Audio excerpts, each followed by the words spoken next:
kemudian ayat ke-11-nya alladzina taghaw fil bilad. Alladzina apa? Mereka yang atau orang-orang yang, ini isim mausul menunjuk kepada yang tadi sudah disebut Ad, Thamud dan Fir'aun. Karena ini jamak, alladzina mereka itu atau mereka yang taghaw.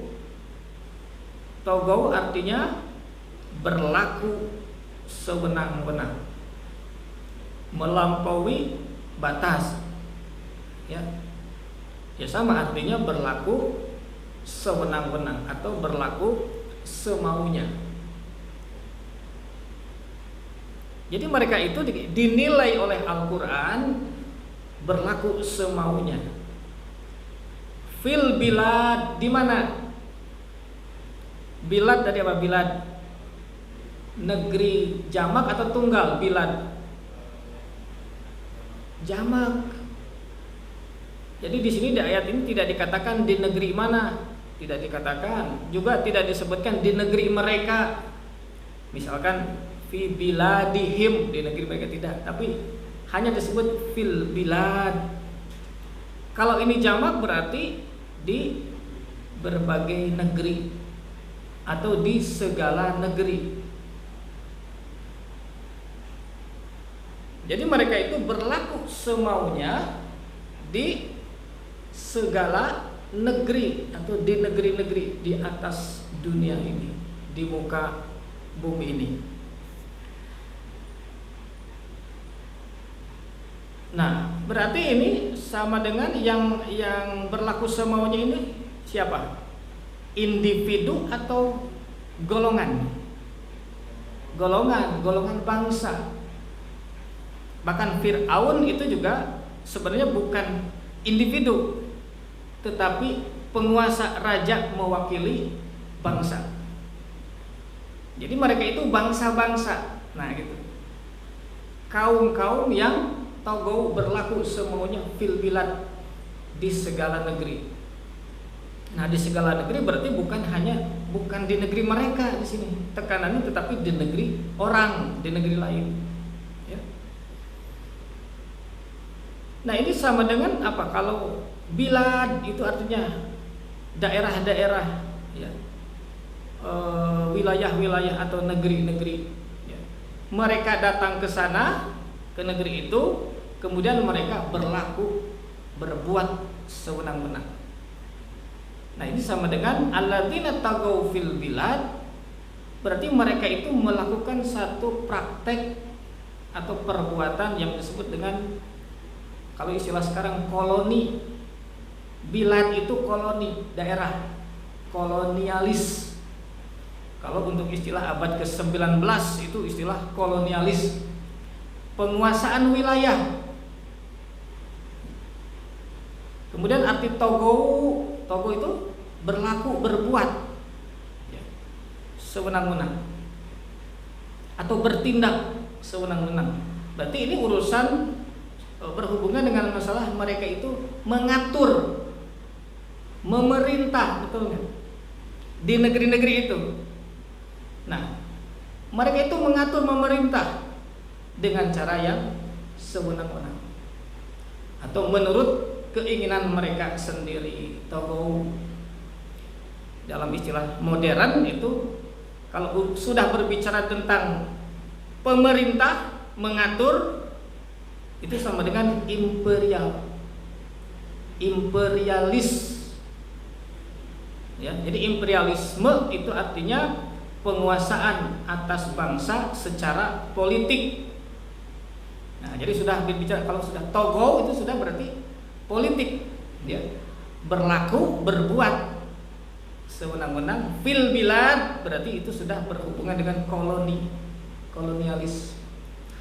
Nah, jadi sama dengan alladzina taghaw fil bilad, itu mereka melakukan praktek kolonialis dan imperialis.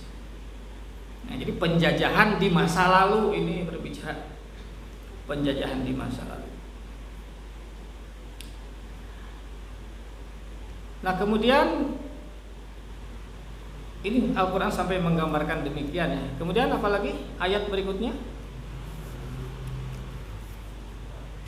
ayat ke-12, fa'aktsaru fi hal fasad.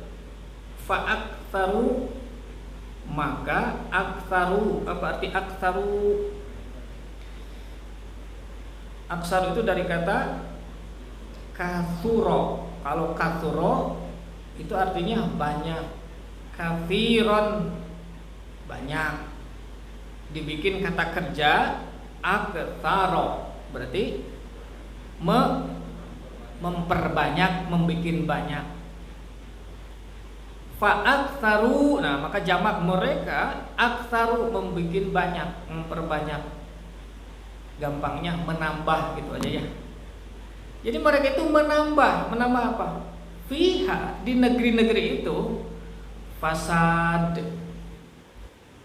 Fasad itu artinya kerusakan. Jadi arti fasad, afsada, yufsiduna fil ardi, sering disebut dalam Al-Quran, melakukan kerusakan di bumi. Nah, kita harus jelas ya apa yang dimaksud merusak di sini. Ya. Jadi harus dibedakan ya, merusak di bumi, merusak bumi. Ya. Biasanya kita membayangkan maksud melakukan kerusakan di bumi itu biasanya bayangan kita apa? Pikiran kita merusak alam, ya enggak?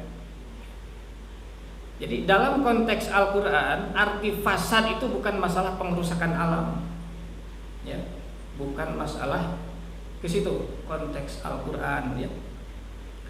Jadi fasad itu sama dengan lebih kepada merusak yang namanya tatanan, ya. Tatanan satu negeri, satu wilayah. Jadi kalau Al-Quran mengatakan istilah yufsiduna fil ardi, mereka melakukan kerusakan fil ardi, dalam satu negeri. Ardi, ardun juga itu bukan, jangan dibayangkan bumi bulat gitu, ya, terlalu luas. Bangsanya cuma segini, dalam di peta dunia cuma sewilayah, ya. Satu golongan bangsa dikatakan yufsiduna fil ardi, itu dalam merusak tatanan di satu negeri, ya, di satu daerah, itu disebut yufsiduna fil ardi. Apa yang dirusak? Ya itulah tadi, yang dirusak itu adalah tatanan sosialnya, apa yang sudah mapan di wilayah tertentu, ya, di tanah air tertentu atau di bumi tertentu, itu mereka membuat kekacauan, membuat permasalahan. Jadi yang dimaksud dengan merusak di bumi ini, misalkan ketika malaikat, ya, menyampaikan kepada Allah, ketika Allah berkata, inni ja'ilun fil ardi khalifah, aku akan menjadikan di bumi ini khalifah. Khalifah itu apa? Makhluk yang memegang amanah, ya. Jadi Allah akan menciptakan makhluk yang diberi amanat, ya, diberi mandat untuk memimpin yang di bawahnya, namanya khalifah, ya. Kemudian apa jawab malaikat itu dalam surat Al-Baqarah, ya. Qalu ataj'alu fiha mayufsidu fiha wa yasfiku dima'a. Nah, malaikat berkata, apakah engkau akan membuat makhluk yang merusak di bumi? Man yufsidu fiha, kemudian wa yasfiku dima'a, dan membuat pertumpahan darah. Jadi yang dimaksud dengan merusak di sini adalah membuat masalah, keributan, ya, yang asalnya harmonis menjadi konflik, yang asalnya seimbang menjadi timpang. Yang asalnya adil menjadi tidak adil, berpihak. Yang asalnya damai menjadi perang. Nah, begitu bangsa ini masuk ke satu wilayah, bikin keributan, bikin kericuhan, itu yang merusak. Mufsiduna fil ardi, membuat kerusakan, merusak tatanan di satu negeri. Itu. Jadi Al-Qur'an tekanannya ke arah itu. Ya. Dalam Al-Qur'an ada disebutkan, misalkan ada satu ayat, fahal asaitum in tawallaitum an tufsidu fil ardi wa tuqatti'u arhamakum. Jadi yang dimaksud merusak di negeri itu adalah tuqatti'u arhamakum. Itu memutus hubungan persaudaraan. Gitu ya. Hal asaitum in tawallaitum, apakah kalau sekiranya kalian diberi kekuasaan, maka kalian akan melakukan kerusakan di negeri ini, kemudian akan memutus, memecah belah persaudaraan itu. Jadi konteks Al-Qur'an ke sana. Ya. Jadi yang dimaksud dengan mufsiduna fil ardi atau yufsiduna fil ardi itu sama dengan lawan daripada islah, ya, muslihun. Jadi mufsidun itu merusak, itu lawan kata dari muslihun. Muslihun itu artinya membangun kebaikan, membangun sesuatu menjadi harmonis, seimbang, adil, damai. Itu namanya muslihun, membuat segalanya menjadi baik. Sebaliknya kalau tidak demikian, kalau berlawanan, itu namanya mufsidun. Ya. Di dalam beberapa ayat Al-Quran menegaskan la tufsidu fil ardi ba'da islahiha. Janganlah kalian melakukan kerusakan tatanan di negeri ini ba'da islah, setelah islah. Jadi yang dirusak itu apa? Sesuatu setelah islah. Islah itu adalah kedamaian, keharmonisan, kesepakatan yang sudah ada, yang sudah dibangun di negeri itu. Jadi paham di sini konteks Al-Qur'an yang dimaksud fasad, kerusakan ini adalah merusak tatanan sosial. Begitu. Ya. Jadi supaya nanti sesuai dengan yang dimaksud Al-Qur'an itu kita tidak kabur memahami maknanya. Nah, kembali. Jadi mereka itu tadi kaum-kaum yang terdahulu itu fa'aksaru fi hal fasad. Aksaru tadi apa? Menambah banyak. Nah, berarti kalau menambah asalnya ada enggak kerusakan? Ada. Ya. Jadi di satu negeri ini sudah ada kerusakan, sudah ada masalah. Masuk ini tambah masalah gitulah gitu. Fa'aksaru fi hal fasad. Nambah konflik, nambah ketidakadilan, nambah keributan, nambah kerugian, ya. Itu karena mereka togow fil bilad, berlaku semaunya, mengatur semaunya, mendominasi di negeri itu, bikin kerugian, ya. Bikin tindakan-tindakan yang melanggar hukum atau melanggar kesepakatan dan lain sebagainya. Nah, itu yang dimaksud dengan fasad di dalam Al-Qur'an. Itu ayat ke-12-nya. Sekarang ayat ke-13. Fasabba 'alaihim rabbuka sauta adab. Maka soba itu menimpakan atau menjatuhkan. Rabbuka, Tuhanmu atau Allah, maka Allah menjatuhkan alaihim, atas mereka, sauto adab. Sauto adab, ya, komusnya itu sama dengan sauto itu sama dengan sebagian, ya. Sebagian, separuh. Jadi sebagian azab Allah. Jadi yang dimaksud sebagian itu apa? Sebagian itu berarti azab di dunia.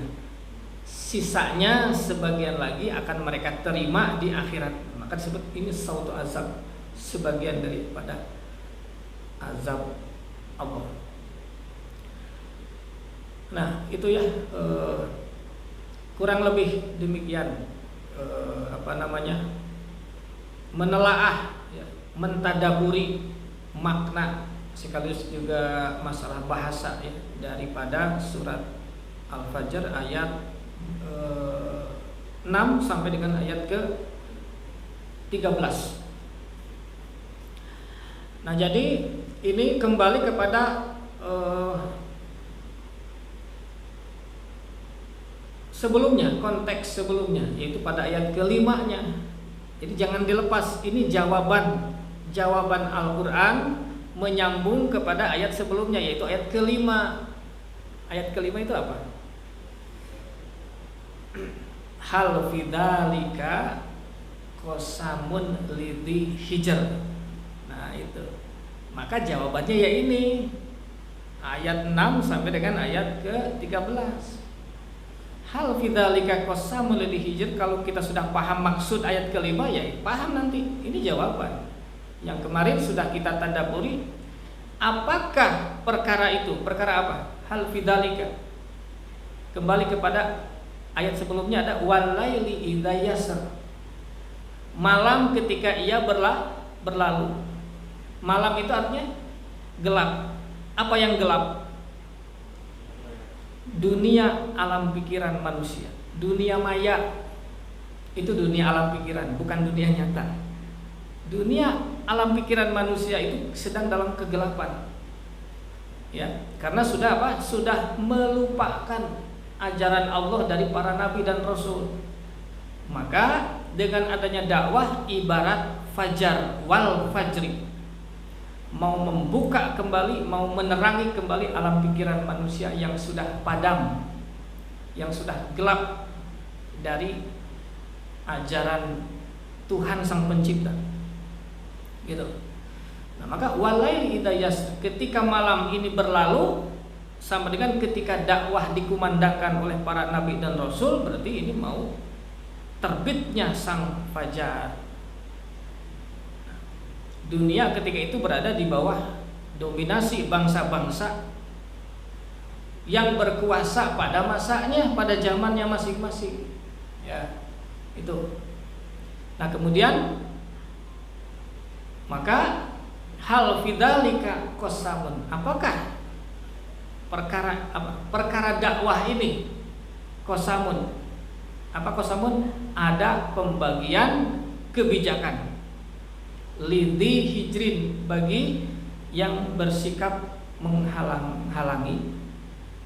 Nah, siapa di sini yang dimaksud di hijrin, yang bersikap, yang punya sikap untuk menghalang-halangi dakwah adalah disebut contohnya oleh Allah adalah kaum Ad, kaum Samud, dan Fir'aun. Kepada kaum Ad Allah mengutus Nabi Hud alaihi salam. Ya, kemudian mereka menghadang, ya, seruan dakwah Nabi Hud, gitu ya.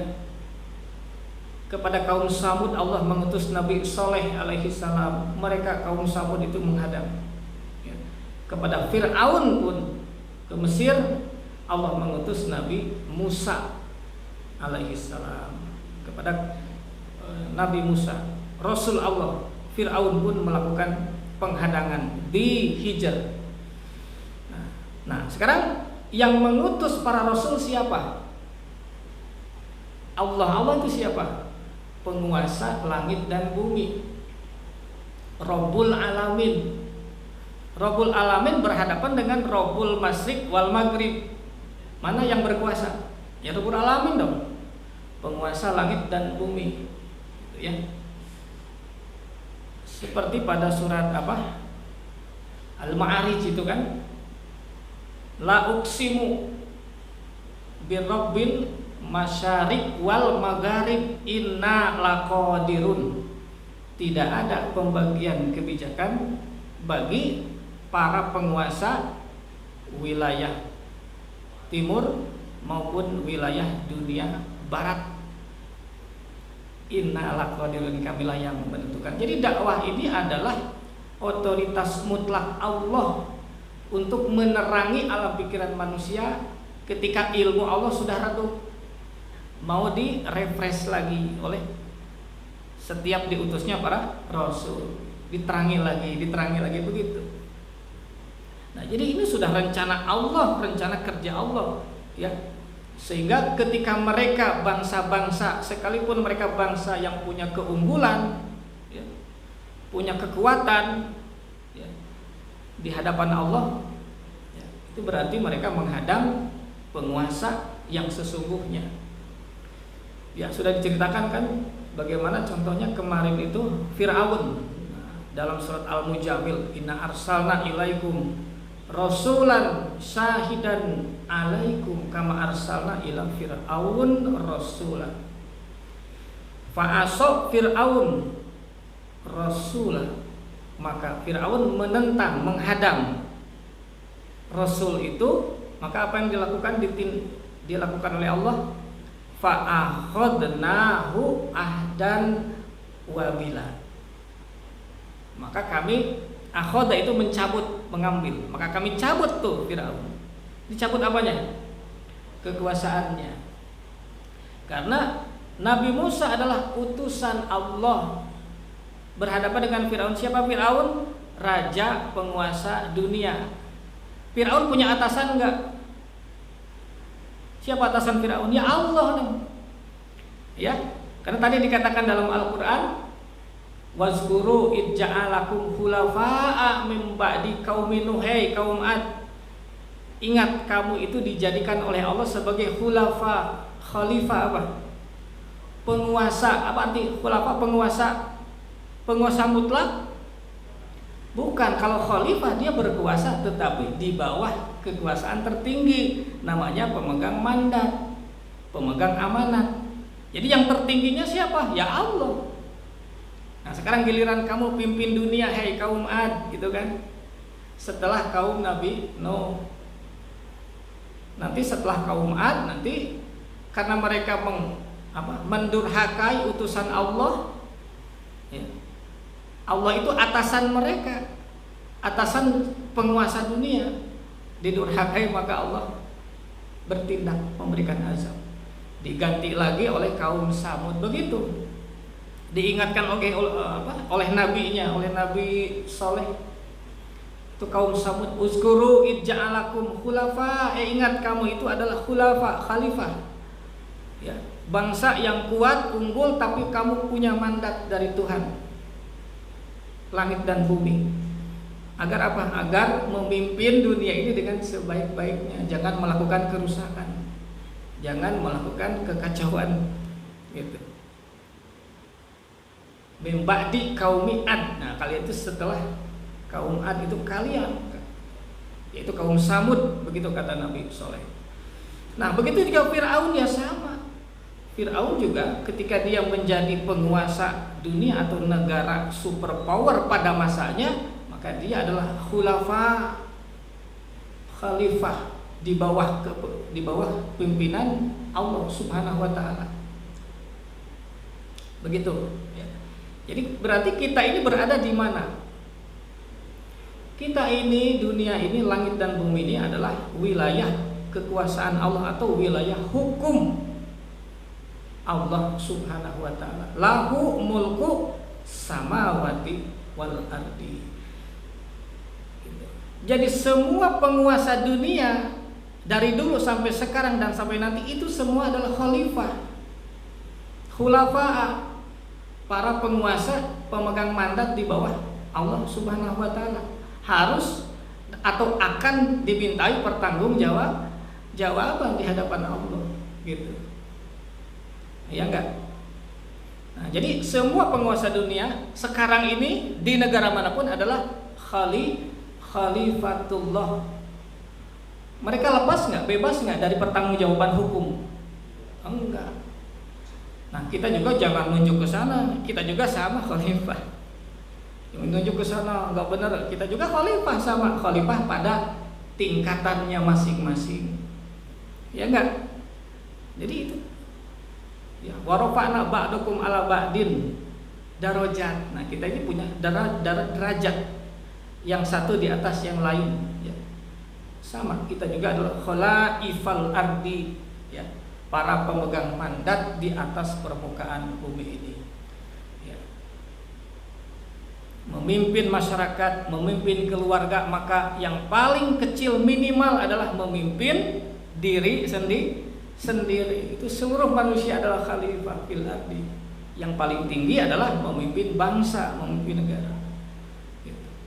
Jadi sadarkan manusia, sadarkan bangsa-bangsa, sadarkan para penguasa bahwa wazkuru id ja'alakum khulafa'a mim ba'di, ya, sebelum kaum generasi sesudahnya, setelah generasi sesudahnya, bahwa kalian itu wahai penguasa adalah pemegang mandat dari Allah, dari Tuhan yang Maha Kuasa, begitu.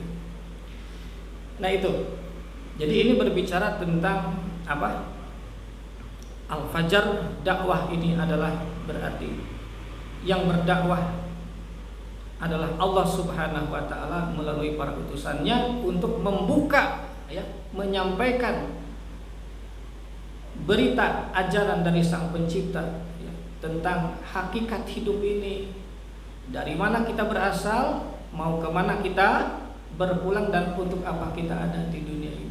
Sampaikan ini kepada seluruh manusia, ya. Kita semua ada di wilayah hukum Allah. Ya, jadi tidak ada satu jengkal bumi manapun, ya, yang tidak lepas daripada wilayah hukum Allah. Ya. Langit dan bumi ini adalah berada di bawah pengawasan Allah. Nanti pada ayat berikutnya kan, apa itu ayat ke-14-nya? Inna rabbaka labil mirsad, apa artinya?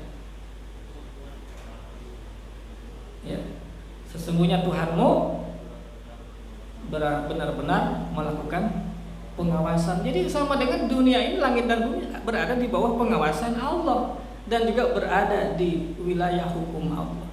Tidak ada tindakan sekecil apapun yang tidak ada konsekuensi hukumnya. Yang belum itu, yang masalahnya itu karena manusia belum tahu, belum sadar bahwa kita ini sebenarnya di bawah wilayah hukum Allah dan ada di bawah pengawasan. Sadar-sadar nanti setelah hari kebangkitan, oh iya benar, gitu ya. Nah, jangan sampai kita sadarnya nanti, ya sadarnya sekarang, disadarkan hari ini oleh Al-Quran sehingga terang, gitu. Al-Quran ini adalah terang dunia, ya, menerangi apa sebenarnya hakikat hidup ini. Nah, jadi itu barangkali ya untuk tinjauan atau tadabur pada malam ini. Kesimpulannya kita bisa memetik kesimpulan dari ayat-ayat yang sudah kita bahas tadi. Yang pertama diantaranya adalah bahwa bangsa-bangsa tadi disebut oleh Allah punya keunggulannya. Allati lam yukhlaq misluha fil bilad. Mereka punya sesuatu yang tidak pernah dibuat di negeri yang lain. Berarti mereka punya keunggulan. Tetapi keunggulannya itu mendorong atau cenderung membuat mereka menjadi arogan, menjadi berlaku sewenang-wenang, ya. Al-Quran bukan berbicara tentang sejarah semata-mata, hanya urusan sejarah masa lalu, bukan, ya. Bahwa surat Al-Fajr ayat 6-13 ini menerangkan tentang hari ini juga, sama, ya. Jadi jangan, oh itu masa lalu, bukan. Sekarang pun begitu, ya. Jadi Al-Quran menjelaskan bagaimana dunia ini sesungguhnya, seperti apa dunia, yaitu dunia, ya. Dunia itu dipenuhi oleh yang namanya akan adanya arogansi dari para penguasa dunia. Mengapa mereka berkuasa di dunia? Karena punya keunggulan, ya. Kenapa yang lain lemah dikuasai? Karena tidak punya keunggulan. Keunggulan yang biasanya itu adalah keunggulan teknik, teknologi, keunggulan duniawi. Gitu. Jadi mereka dengan keunggulan teknologinya mampu menguasai dunia, bahkan cenderung mendikte negara-negara yang tidak punya keunggulan. Jadi yang Allah hadapi itu bangsa-bangsa seperti itu, dan para rasul pun diutus langsung kepada pusat-pusat peradaban seperti itu. Itu. Jadi keunggulan, ya, kelebihan atau kekuatan satu bangsa itu cenderung mendorong arogansi. Istilahnya itu penjajahan. Memang bisa dikatakan kalau di dalam pembukaan UUD 45 itu ada hal ini. Pertama, sesungguhnya kemerdekaan itu ialah hak segala bangsa. Oleh sebab itu maka penjajahan di atas dunia harus dihapuskan. Jadi alinea 1 mengakui adanya penjajahan di atas dunia, gitu ya. Mengakui adanya kemudian adanya kerusakan fasad, ya. Jadi penjajahan itu sama dengan fasad, mufsiduna fil ardi, ya. Mufsidunanya di mana? Karena tidak sesuai dengan pri kemanusiaan dan pri keadilan. Berarti ini merusak. Penjajahan itu memang merusak kemanusiaan dan merusak yang namanya keadilan di muka bumi ini. Jadi alinea 1 menunjukkan memang dunia ini penuh dengan yang namanya penjajahan. Sudah dari sononya, dari Nabi Adamnya. Kan tadi malaikat, ya Allah ini apa bukan? Dengan adanya khalifah fil ardi akan timbul kerusakan, akan timbul pertumpahan darah gara-gara konflik. Ini a'lamu ma la ta'lamun. Kata Allah, aku lebih tahu apa yang kau belum tahu. Jadi ini memang sudah bagian dari rencana kerja Allah, bagian dari ujian Allah kepada manusia yang diberi mandat ini. Itu. Jadi dengan kalian menjadi khalifah, apakah mau mufsidun ataukah mau muslihun? Muslihun berarti ayo dengan tugas ini, dengan mandat ini bangun kebaikan-kebaikan. Atau mufsidun, tagaw fil bilad, berlaku semaunya, akhirnya timbullah berbagai kerusakan. Nah itu. Ini sudah bagian daripada ujian Allah di atas muka bumi ini. Nah kemudian yaitu sejarah dunia, ya. Nah kemudian pertanyaan terakhir, mengapa mereka diazab? Fasobba alaihim rabbuka sautu azab. Mengapa itu kaum Ad, Samud dan Fir'aun diazab oleh Allah? Apakah gara-gara mereka kafir? Bukan. Ya. Bukan karena mereka tidak mau beriman kepada ajaran Allah dari para nabi, bukan. Kalau masalah tidak beriman itu silahkan, ya. Lakum dinukum waliyadin. Silakan kalian dengan aturan hidup kamu, biarkan kami dengan aturan hidup kami dari Allah. Berarti kan tidak ada paksaan, la ikraha fiddin. Nah, kenapa mereka diazab? Karena mereka menghadang dakwah. Begitu. Jadi kalau dakwah itu menyampaikan kebenaran, ini yang hak, ini yang batil itu, ya. Sampaikan kepada manusia. Nah, apapun pilihan manusia, dia mau iman, mau kafir, silahkan. Fair, ya, adil, tidak saling mengganggu, silahkan kata Allah. Silahkan kalian menjalankan kekufuran sampai waktu yang Allah tentukan, sampai ajal. Silahkan pula kalian membuktikan keimanan sampai ajal, sampai waktu yang sudah Allah tentukan. Semua akan dibangkitkan, akan mendapatkan balasan atas apa yang mereka perbuat selama di dunia. Itu aturan main dari Allah. Jadi para rasul itu menyampaikan, ini aturan mainnya begini loh. Nah sekarang yang memberikan info aturan mainnya dihadang, itu sama dengan sudah melanggar aturan main. Jadi orang jadi tidak tahu ini apa ini maksudnya dunia ini. Nah maka Allah mengazab mereka. Itu ya. Jadi mereka kaum Ad, kaum Samud atau Fir'aun, sekiranya mereka mau kufur ya silahkan, tidak akan kena azab Allah. Masalahnya mereka menghalang-halangi dakwah. Begitu. Jadi barangkali nanti ketika Nabi Musa menyampaikan kepada Fir'aun, silahkan Nabi Musa Anda berdakwah, tapi maaf saya tidak mau beriman, ya monggo. Anda tetap memimpin tapi tidak mau berimannya, silahkan. Konsekuensi hukum di hadapan Allah nanti di hari kebangkitan, begitu. Nah, jadi ini barangkali ada pertanyaan yang ada di benak kita, mengapa kok mereka diazab? Apakah karena kufur? Sebenarnya bukan karena itu, tetapi karena mereka melakukan penghadangan tadi. Hijr artinya menghalang-halangi terbitnya fajar, begitu. Dan itu pun juga yang terjadi ketika Nabi Muhammad berdakwah, sama ya. Dakwah Nabi Muhammad yaitu Al-Qur'an juga itu sama dengan salamun hiya hatta matla'il fajri, menyambut tegaknya sang fajar, menyampaikan dakwah ke seluruh dunia sampai ke Indonesia ya. Ke blok barat, ke blok timur, ke Persia menyampaikan dakwah, mengirimkan para utusan ke blok barat menyampaikan dakwah. Raja raja penguasa Romawi Heraklius ya, itu dikirimi surat dakwah oleh Nabi. Penguasa Romawi Persia juga dikirimi surat dakwah. Satu ketika Raja Persia itu menerima utusan Rasul ya, kemudian suratnya itu disobek-sobek ya, itu dalam riwayat, dalam sejarah. Maka Nabi mengutuk, mengecam ya, Raja Persia ini, dan akhirnya Allah mengajab ya, dicabut itu kekuasaan Persia. Kemudian Persia atau Iran sekarang itu Persia terjadi kekacauan ya. Jadi terjadi pembunuhan, perang saudara di Persia. Akhirnya pada masa Khulafaur Rasyidin maka Persia dikuasai, dipimpin oleh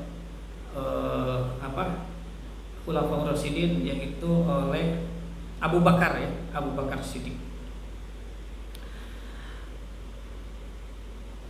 Jadi itu ya, saya kira mudah-mudahan apa yang disampaikan ada guna dan manfaatnya ya, untuk sekedar memberikan wawasan gitu ya, juga memahami berbagai kosakata penting di ayat-ayat ini ya. Mudah-mudahan sekali lagi bisa menambah perbendaharaan kata. Jadi tadabbur Quran itu kita tujuannya adalah untuk diantaranya menambah perbendaharaan kosakata. Tadi udah ada berapa kata ya, sudah lumayan, sehingga nanti ketemu kata ini di ayat yang lain, yaitu ya, bentuknya, artinya demikian. Insya Allah kita akan lanjutkan pada ayat berikutnya pada pertemuan mendatang, yaitu ayat ke-14 dan seterusnya. Semoga bermanfaat. Yang benar itu dari ayat-ayat Allah, yang keliru dan yang perlu ditinjau ulang itu tentunya adalah dari diri saya sendiri. Untuk itu kita cukupkan. Wabillahi taufik wal hidayah. Wassalamualaikum warahmatullahi wabarakatuh.